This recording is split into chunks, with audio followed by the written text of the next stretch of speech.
Pregnancy is supposed to be a happy time, but sometimes that joy can be overshadowed by feelings of anxiety and depression. But with all the chemical and physical changes to your body, how do you know if you're experiencing these issues? And what options do you have for overcoming them? I'm Gretchen Malios, a licensed clinical social worker here in San Diego, and this is Preggy Pals, episode 59. Is that a plus sign? Pink or blue? Hospital or home birth? What type of food should I be eating? I think I just peed myself. I'm pregnant, and I have to exercise. What pregnancy glow? Wait, was that a contraction? Gotta make these pants fit. I've got kinkles. What do you mean there's more than one? You've got the symptoms, and now you've got the support you need for a happy 9 months. This is Preggy Pals, your pregnancy, your way. Welcome to Preggy Pals, broadcasting from the Birth Education Center of San Diego. Preggy Pals is your weekly online on-the-go support group for expecting parents and those hoping to become pregnant.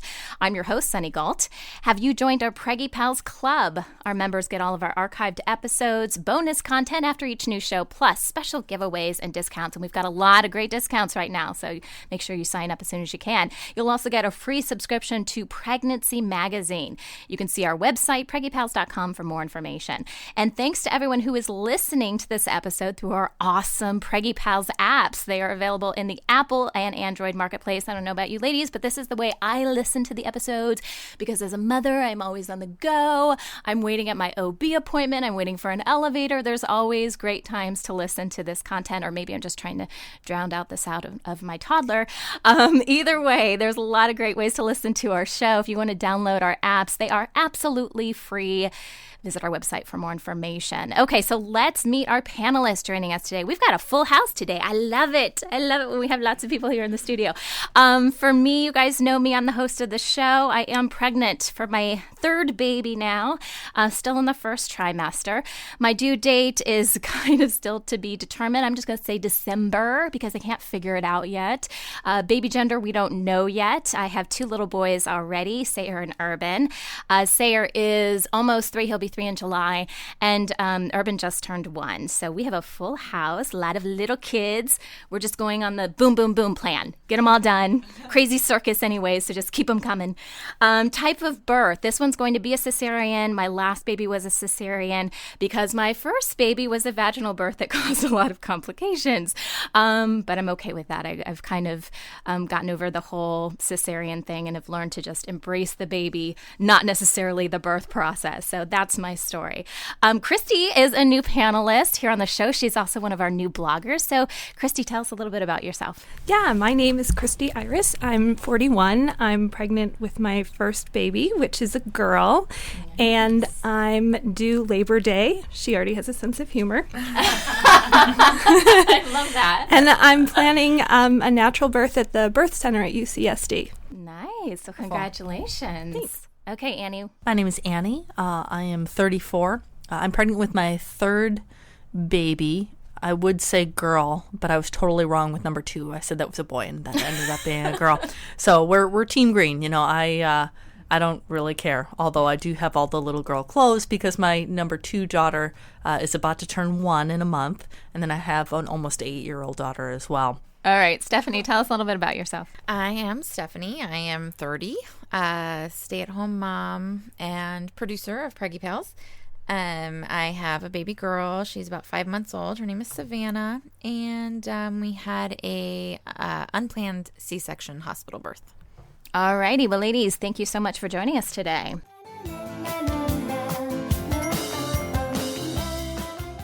All right, before we get started with today's show, we are going to talk about a new app. This is called Alert ID. I have been in touch with the creators of this product. I've actually interviewed the mom who created that. I love products that are created by moms. I just feel like they're more authentic. And a mom named Kelly created this. Unfortunately, she had a situation. She has 3 kids, and they went to an amusement park and became lost from her and her husband for several hours. And you can imagine imagine as a mom in a big place like an amusement park, you're freaking out if you can't find your kids and you're thinking someone has taken them. Where are they? And luckily, she was able to get her kids back. They were unharmed. But after that, she and her husband put their heads together and thought, how do we make sure that other parents don't have to go through this? What can we create? What can we do to help parents? And Alert ID is the app that has developed out of this tragic experience that turned out to be okay for them. But it's a great resource for new parents. Basically what it is a way for you to get alerts about things that are happening in your community. I want to kind of talk to our panelists here in the studio who have had a chance to look at this app. Tell me what you guys think about the app. The big thing is, would you recommend this to another parent and why? So, Christy, let's start with you. I tried both the app on my phone and on my computer, and I thought it was great that I could look up and find the sex offenders in my neighborhood, and it took me to the website, and I could find the pictures, which, my baby's not born yet, but I can imagine just knowing, even being able to show them, the pictures of, like, if you see this person, stay away, run, scream. Right. And I thought that was great. The only downside to it was that it seems like, especially on the website one, it popped up alerts of things that happened like a month ago. Okay. Like traffic incidences. Really? Yeah. So that was just, and I didn't spend enough time on it to figure out how to turn that off. Okay. But it was kind of a little more alertive than I needed to know that there was a hit and run back a month and a half ago. Right. That's all. But, that's just a picayune kind of thing, I guess. Yeah. But overall, I like also that there's the family wallet on it, that you can put your kids, your family in it, even your pets. And it says that you can, if somebody becomes lost, you can send their profiles immediately to the authorities and to neighbors. Yeah. That's cool. Well, and the big thing with that, too, for example, in Kelly's situation, when her kids were lost, she made the suggestion of, if you're going to an amusement park, if you're going to a big mall or something like that where you could get separated from your children, again, you use this portion of the app called My Family Wallet. You enter in all your kids' information prior, but before you go into the mall, before you go into the amusement park, you take a quick picture of your kid. So they see a photo from that day, a photo of what they were wearing exactly when they went missing, because that's how a lot of times law enforcement tracks how to find your kid. You literally press a button and it goes out to the resources that need to be notified. And with missing children, that is the biggest thing, is how quickly can we get your children back? Because the longer it takes, the more likely the results are not going to be in your favor, basically. What do you think, Stephanie?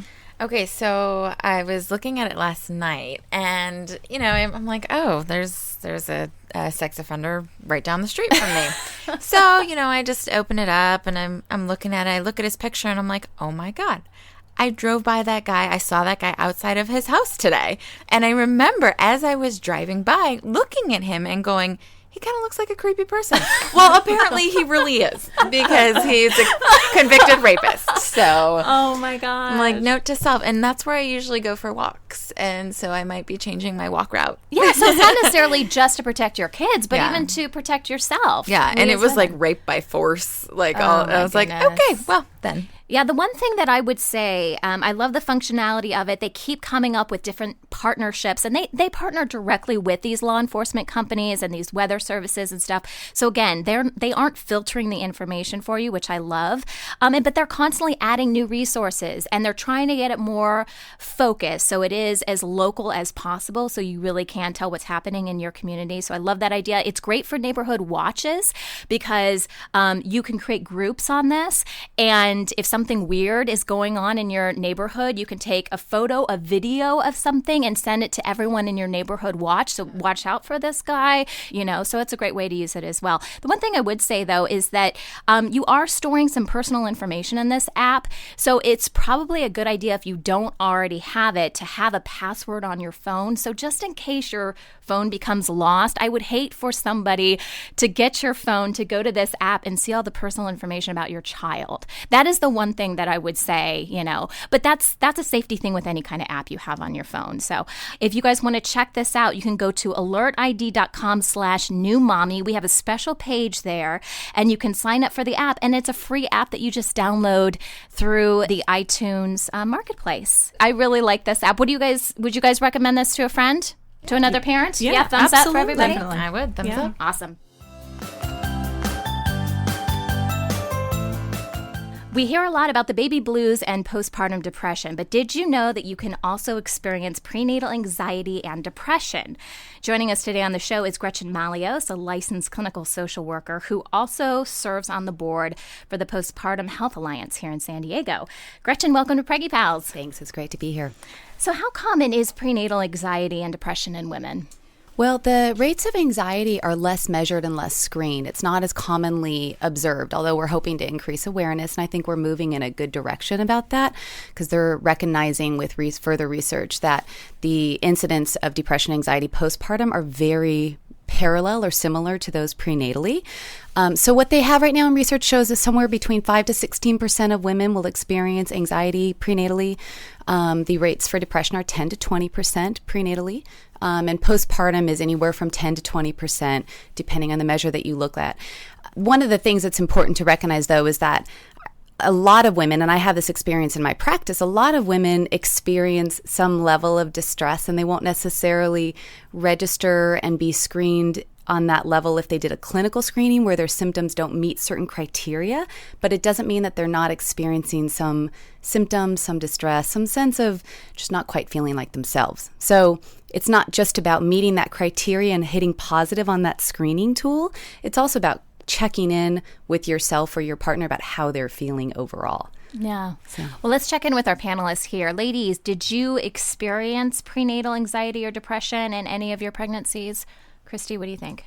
I did. I thought it was depression at one point. I looked up the symptoms, and it's like, oh, they're all the same, it seems, as just pregnancy symptoms. I know. See, that's a tough thing, it's, especially if you're pregnant the first time, is how do you know what is just pregnancy stuff going on versus something more serious, right?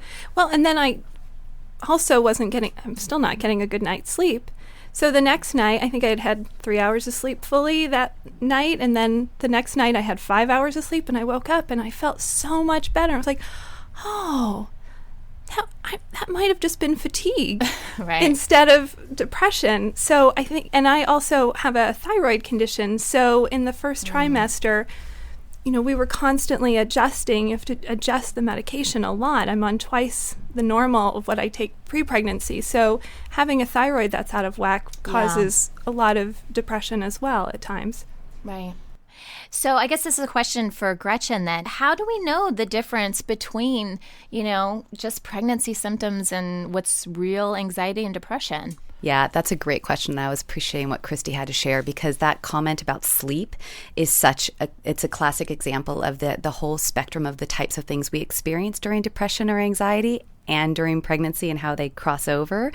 So the thing that I would recommend, and I think what we try and educate people on, is if you're having a bad day or two, or the symptoms are fleeting or periodic, then that's maybe part of just sort of the hardship and the transition of pregnancy and postpartum period. The changes in hormones, the changes in responsibilities and pressures that you have on you, and the changes in things that you're thinking about now that you have a family. There's a whole different range of things that are now on your radar that you didn't previously have to cope with or make sense of, right?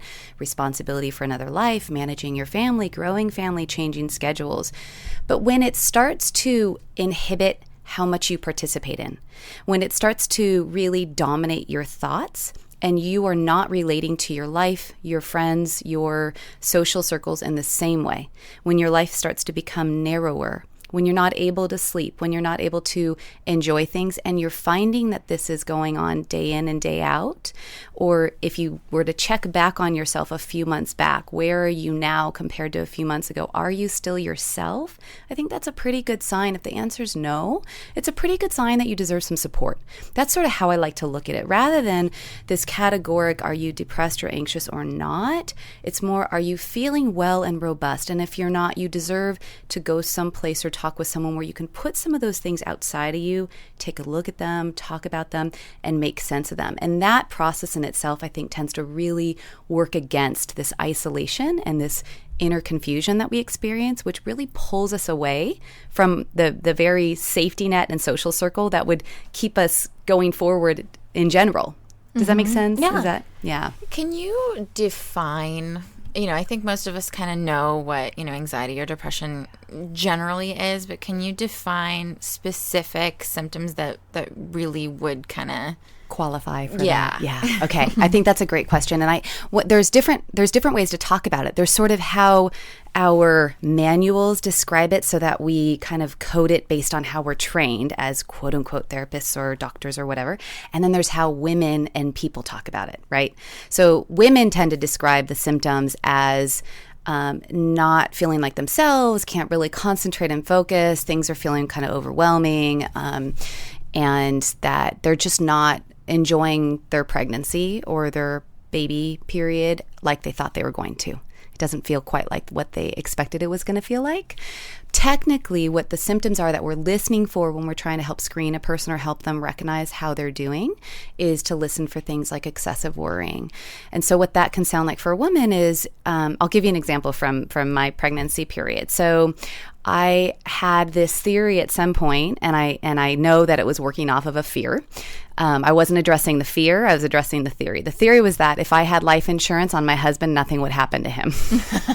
And we would have the happy family that I was looking forward to and anticipating. And so at some point, a few months into our pregnancy, that became my task for our family. And I think every person does it differently. Some people, it might be, I'm going to make our backyard amazing because that's where we're going to spend all of our time and our family will be happy there. Or I'm going to get a new car that has side airbags. And all of these things that we do, they're fine if they're within reason because they are an expression of us working against something that we're worried can happen to this precious thing that's happening. Our life is changing and forming a family. When it starts to take over and it becomes excessive, where you are constantly needing to purchase something new that's going to guard against something, when you are not inviting friends over because they might be sick and then contaminate you and your baby will get sick, when you are not buying certain products because now you're convinced that nothing is safe. I mean, everything has this chemical or that. When it takes over and your life becomes smaller and smaller because nothing feels safe, you're really getting into that realm where you're not living fully. And now I would say in that case, anxiety has taken over. It's dictating your life. How about like a physical feelings? Tightness in the chest. Sometimes you'll get sensations of a racing heart, a rapid, short breath. Tension, physical aches and pains. One of the common complaints for women there's a correlation between women who are feeling anxiety postpartum, prenatally, and an increased complaints of physical symptoms. I work with somebody in a different capacity than mental health who's complained about a lot of the tension and tightening that she's feeling as a result of the pregnancy. She's managing it very well. Someone else might start to interpret that as a sign of something more severe and might start to really take excessive steps to ward against what those symptoms might be related to. So, yeah. Yeah, for me, it was more the physical tightness in my chest. Yeah. And that's, I definitely, and do you think that, so you said if a woman has anxiety or depression prenatally, before she gets pregnant, is it, does it get worse as she becomes pregnant and even then after she has the baby, or do you find that that's It's that correlated? really annoying answer of it depends. Yeah. Because there's hormones in pregnancy that actually protect against some of those stress experiences. The oxytocin and relaxin that we get in order to help prepare the body for pregnancy and motherhood actually guard against the stress hormones and the stress response system that we have. But then you add on all the life changes and the stressors that can overwhelm a person if they think about all of them, and their thought pattern tends to be worry related, then those two things start working against each other. One of the stronger predictors of prenatal and postpartum anxiety would be a past history of anxiety or a family history of anxiety. I've codified myself I'm more of a worrier than a depressor. Yeah. We have certain traits. We have an emotional health Achilles heel, I would say. Yeah. And it doesn't mean that we're destined for certain things, but it means we have to then watch that and prepare against it. We have to talk to our partner and say, now, I tend to be the worrier. So am I being crazy here, or is this reasonable? And you talk to your partner or your family members or whoever you trust who can say, you're going crazy, or no, that's pretty good. That's a good one to worry about. Yeah, my husband always thinks I'm going crazy. Yeah. It's relative, really. Because he's not a worrier at all. Yeah. So, yeah. And honestly, a certain amount of worry during pregnancy and postpartum is protective, right? I mean, our worry function actually is protective. It gets us to put our guard up, to watch for things, to make sure we get to those appointments that we were taught are really important. So a certain degree of worry is actually functional and it's protective. It's like the good mama stress. bear thing. It is. It's the mama bear. And the thing is, we want mama bear to go out and live, not hibernate. That's what it is, right? Something I did during my last pregnancy that I thought was very helpful. Now, I was diagnosed with depression, which most of my friends would not guess at all. Yeah, it's very private. It's very internal. Yeah, but I was diagnosed before my, I have to count now because I'm, how many pregnancies? I'm on my 6th pregnancy, but this is my 3rd child. So just a lot of anxiety about, is this, one going to last? Is it going to, I guess it was, before my 5th pregnancy then, that I was diagnosed with depression. How did how did it come about that they were asking the questions that helped get you properly diagnosed? Oh, I self-referred to the emergency room. Oh, yeah, really? So okay. So you knew there was a problem. Ignore. Major emergency. Yeah. Right. Okay. Yeah. And so then I was in counseling with a therapist my entire last pregnancy. Great. But anyway, so something helpful that I did, because I am a worrier as well, and I get wrapped around the axle about things, and my dear husband, how patient he is I'm like the opposite. I'm not patient. I worry about everything. My labor doula, I wrote a list, and I did with hypnobirthing, fear release is a big thing. Yeah. So I wrote out a list of everything that I was fearful of or worrying about. It was a list of 48 things. And I gave it away to my doula. I said, this is yours now. Yeah, that's great. I'm not worrying about this anymore. Yeah. But just to write it out and to name it and to put my finger on, I'm worried about this and this and this and this and this and this and this. And, did some of them come true? Yeah, but I was able to roll with the punches a little bit better. Yeah. So, because there were things in there about hospital transfer and all that. And like I said, although I was disappointed, it wasn't like, oh my gosh, my birth was traumatic and I just can't deal with this. And, I just, now it's all ruined. It's ruined, so.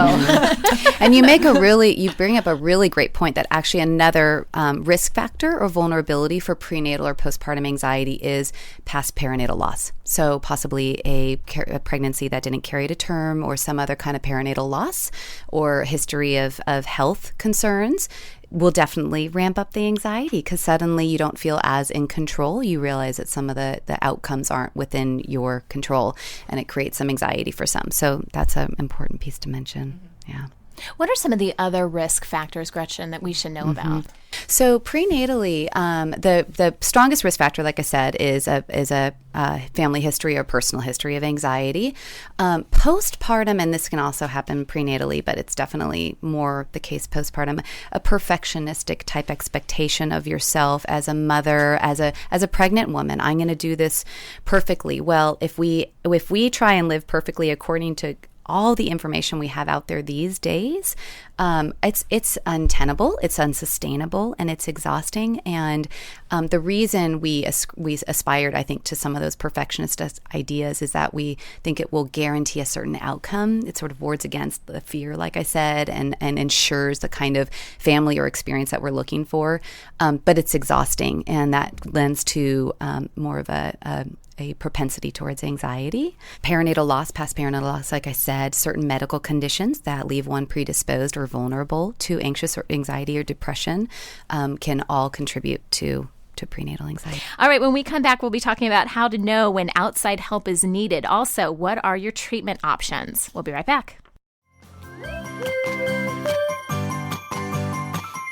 Welcome back. Today we're discussing prenatal anxiety and depression with our special expert, Gretchen Malios, a licensed clinical social worker.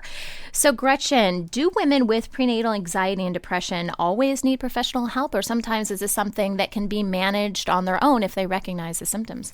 If they're recognizing the symptoms and they are taking action to understand what's going on in them or intervening early, when they're starting to feel the difference and they read what they need to read or talk to somebody to start learning about what they can do to ward against it. In the case of depression, that they are not isolating, that they're resting and getting the sleep that they need, that they are possibly getting the physical care. Maybe it's massage, maybe it's some acupuncture, something that really helps them balance their body again. Yoga is very protective against prenatal depression and anxiety.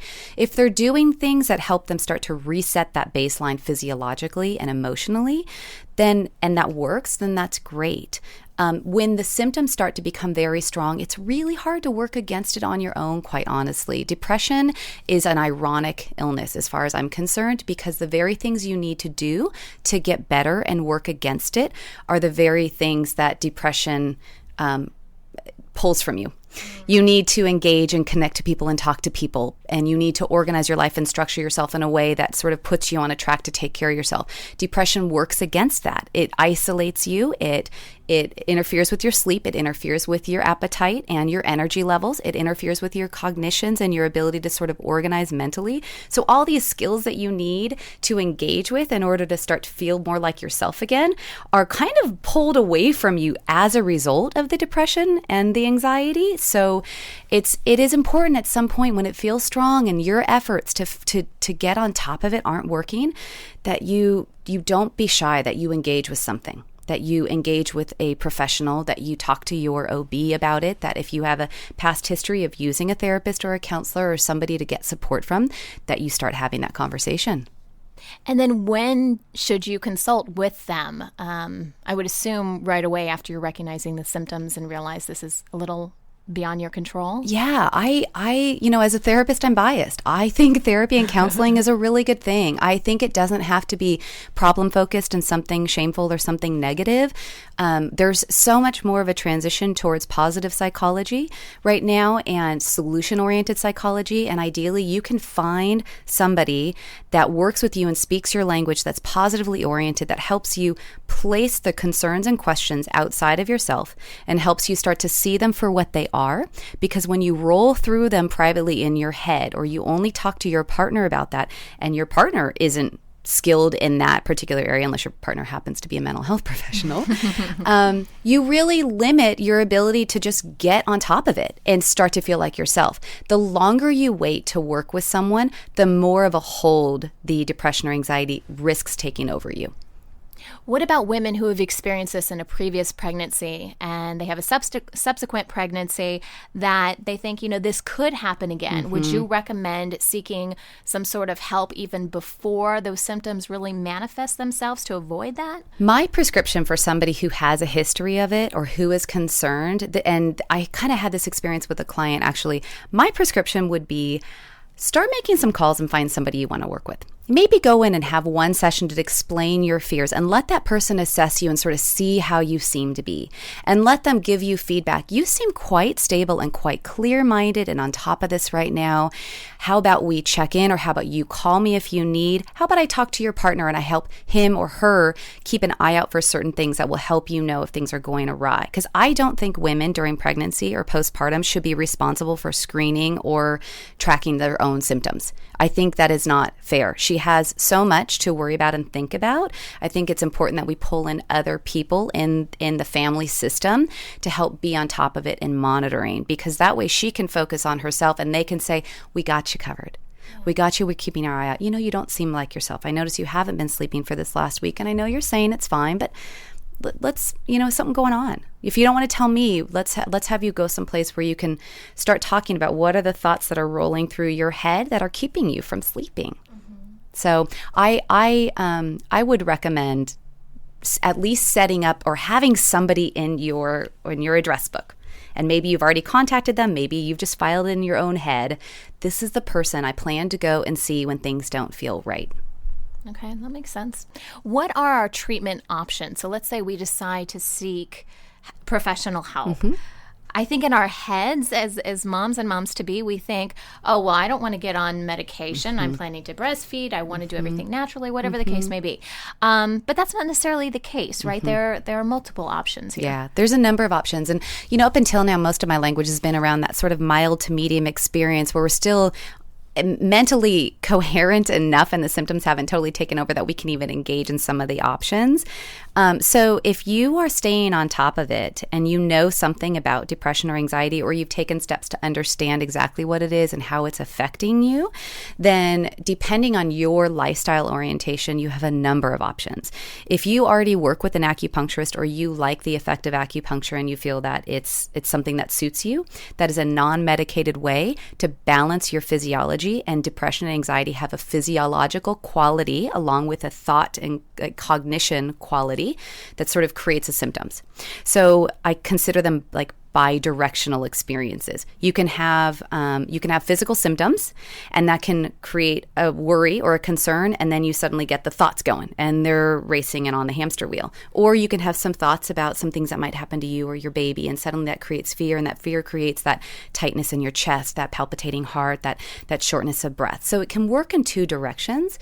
So I like to recommend and certainly recommend to my clients acupuncture to sort of get that physiological system regulated down and getting somebody into a healthy, balanced, more easy state and a supported state. So that's one option. Like I said before, yoga and massage are very protective against depression and anxiety, just because you get into a centered state. There's some practices around mindfulness that can come up. They can also do some attachment and baby related work in their mindfulness exercises and yoga that sort of help you root down into your center and are very protective against the worrying and the sadness. And then you can step up the chain. Then you can also look at individual or support groups with people who are specifically trained in this, who really support and understand the spectrum of experiences for women.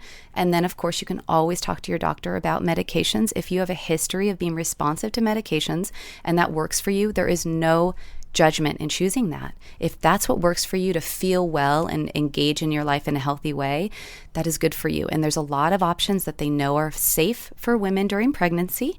If it's necessary for you to feel mentally and emotionally well, then that is important, because you are either suffering and you may think you're grinning and bearing it for your baby. Well, I won't get treatment, but I'll protect my baby.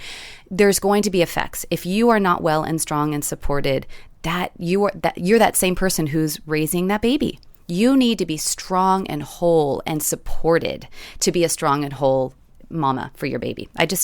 We deserve the support. We just and there's deserve a lot the support. to be said about how your mental state affects the baby in utero. Yes. Yeah. And I don't want to get into the statistics, because I don't want to have moms feel judgmental of themselves about, well, if I had these emotional health symptoms, then now I've hurt my baby. We don't need to add any more stress. Right. But there are associations. But what we do know is that the more emotionally healthy mom is, the more balanced, there's, like I said, there's a physiological effect to these mental illnesses. So the more well and balanced she is, the healthier the pregnancy, the healthier and later term the birth, the more robust the baby is, and the easier the transition into motherhood is. What happens if these symptoms go untreated? What if we just keep pushing it aside and being like, I can handle this, or my due date's just around the corner, I just have a couple more weeks? What happens? I worry that it's sort of like somebody running into a war zone with a fractured leg, or running into a serious competition, like the competition of their life with a sprain. You're setting yourself up to run into the hardest physical experience you might ever endure: childbirth and then postpartum period. Nursing, the loss of sleep, the physical drain that goes on. It's a wonderful experience, and obviously we all look forward to it, but it is taxing. I frequently explain and joke that that childbirth, pregnancy, motherhood, parenthood is an endurance sport. My husband was an Ironman athlete before we had our daughter, and he's like, gosh, I thought all those training sessions were for the Ironman. They weren't. They were for fatherhood. And, he would step in when I was done, and he had the long nights too. And so what happens is that we walk into an already very difficult experience compromised. So what I find in women is that those first couple of months, most of the time, first couple of months, they've got the energy, they keep going, and they're okay. But after 2 and 3 months, they are depleted. And the more they were vulnerable prior to the childbirth, they're even that much more depleted that much faster. So if we don't get the treatment, then we have these thought patterns, we have these physiological experiences. We're not making sense of things. We're not able to interpret and see things accurately, and it risks affecting how we experience our motherhood. And some women, when they feel that badly, interpret it as, I guess I wasn't meant to be a mom. I guess this isn't what I expected. I wonder if I made a mistake. And she is not at fault for thinking that. These are common thoughts that women who are suffering start to have. And what is the commonality in all that? Judgment. We judge ourselves for how we're feeling when the reality is those are the thoughts. That is the depression and the anxiety talking. That is the fatigue of motherhood. Well, Gretchen, thank you so much for joining us Thank today. you. It's great to be here. Sharing all this great information. We really appreciate it, and I know our listeners will too. For more information about our expert Gretchen, as well as our panelists here in the studio, visit the episode page on our website. This conversation continues for members of our Preggy Pals Club. After the show, we'll talk about different resources available to women who are struggling with prenatal anxiety and depression. To learn more about our club, visit preggypals.com.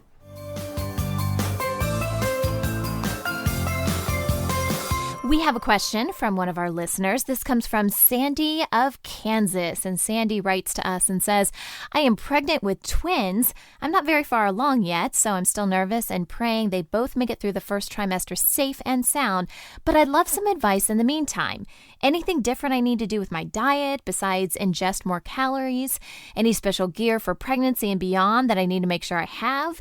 Any ways to better my chances of no bed rest? And any way to help the babies cook as long as possible? I'm trying to learn everything I can, so any and all advice would be greatly appreciated. Hi, Sandy. This is Donna Rose Feinberg. I'm an IBCLC, mom of twins, and editor of breastfeedingtwins.org. As I'm sure you're already learning, there are some things about expecting twins that are a bit different from being pregnant with one baby at a time. Here are some things to think about and do during pregnancy. First and most importantly, listen to your body. Some moms find they need to make a lot of lifestyle and dietary changes while they're pregnant, and some don't need to change much of anything. Some moms are up and about at their normal activity levels, and some need to limit their activities early on. This depends on so many things: your previous activity level, your job conditions, and the unique circumstances of your own pregnancy. There's no single set of rules that is right for everyone. Please check with your own care provider to help you make decisions about your own unique pregnancy. Many nutritionists suggest increasing not only your overall calorie intake, but specifically your protein intake while pregnant with multiples. Protein helps your baby's development, and while many moms carry their twins to 37 weeks or more, some moms deliver early. It's important to ensure that your babies are growing well early on.